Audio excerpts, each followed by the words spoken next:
vasara ir laiks, kad svinēt draudzību, sanākt kopā kuplā ģimenes lokā un baudīt gardus ēdienus. Un tieši tāpēc kopā ar šefpavāru Lauri Aleksejevu mēs šodien gatavosim ko īpašu, kas garšos gan lieliem, gan maziem. Nu, noteikti mēs gatavosim ģimenisku ēdienu, kas ir viena no daudzām plova variācijām.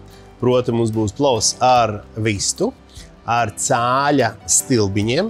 Pilnīgi garšu sajūt mutē. Nu, ķeramies pie lietas. Ķeramies pie lietas. Lauri, mums šeit ir dzīvā uguns, tātad viss būs ļoti autentiski. Vienreiz dzīvē ir jāsaņemās, ir kaut kur jādamūn šāds aparāts un šāda uzparikte. Turklāt Maksimā, starp citu, ir ļoti labi šobrīd šī čuguna panna. Un jāizbrauc dabā, atļautā vietā, jāsakurina un jāmēģina kaut kas līdzīgs pagatavot. Piedzīvojums citiem vārdiem. Noteikti. Skaties, sadalām darbus.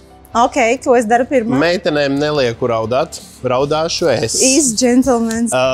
Tev būs jānomizo burkāni. Ar sīpolu mizošanu redzi ir tā, ka vienkārši es pārgriežu viņus uz pusēm un vienkārši ņemu nost šo ārējo mizu. Šeit ir tā, ka es pateikšu vienu produktu, kurš noteikti šeit nebūs. Šeit nebūs tomāti vai tomātu mērces vai kaut kas tāds. Ja? Oho, un kas būs alternatīva tam? Alternatīva ir burkāns, sīpols, drusku citronu miziņu. Noteikti būs ķiploks, būs čili pipars. Un līdzsvaram mēs izmantosim aprikozes, rozīnes un, protams, kad vislabākās garšvielas. Tātad šie dārzeņi tiek griezti salmiņos, pareizi. Un saki, sastāvdaļām ir jābūt tā viegli izsutušām, tādām tā kā sautējumā. Jā, pirmkārt viņām ir jābūt apceptām. Un plovu var gatavot ar tītargaļu, ar lielopgaļu, ar teļagaļu, ar, vispār, Kā ir ar veģetārajiem ploviem? Lūdzu. Izmantojam baklažānu, cukīnī, turku zirņus, ko tik neliek klāt. Burkānu sagriešana, viņus vajadzētu sagriezt šādi. Oho. Pirmkārt gareniski, ja? Diezgan biezi, ja? Un šādi, ja? Nebaidamies, un galvenais, ko daram? Nerīvējam viņus. Šeit mums nebūs vajadzīgs citrons kā citrons, bet mums būs vajadzīga citronu miziņa.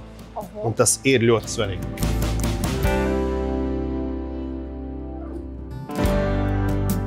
Nebaidamies, lūdzu, no garšvielām. Eļļu, gribam mēs negribam, bet ir jāizmanto pietiekoši daudz. Redz, tādā katlā to visu var realizēt. Jā, un te es tev parādīšu vienu svarīgu lietu. Tie īstie čaļi, kas staigā pa kalniem. Nevienmēr viņiem tur tie vāki ir līdzi.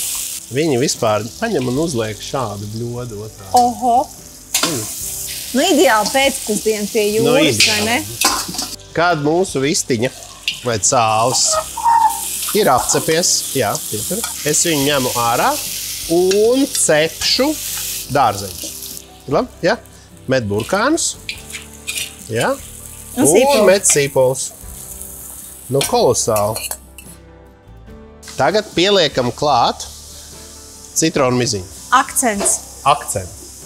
Šeit der atcerēties, ka var piedegt, tāpēc lūdzu regulējam. Maisam un regulējam karstumu, jā?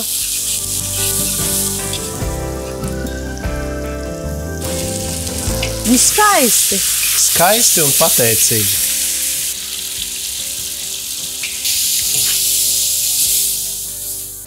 Lai tas viss pasutinās. Rozīnes pievienosim kopā ar aprikozēm un cukuru drusku līdzās. Ja? Tas viss ir vajadzīgs līdzsvaram.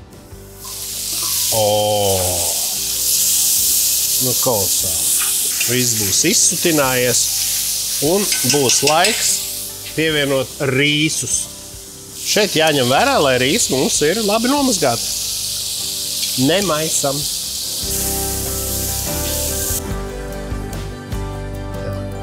Tagad pieliksim klāt ķiplokus vesels. Jā, vienkārši vesels ķiplokus. Varam vairāk, varam mazāk, kā mums patīk. Mīļie skatītāji, baudiet arī jūs vasaru kopā ar saviem mīļajiem un gatavojiet gardus ēdienus, kā piemēram šo fantastisko plovu. Jo galā ir taču Kaukās dienu īpašais piedāvājums veikalos Maksimā. Un meklējiet iedvesmu arī Maksima mājaslapā maksima.lv.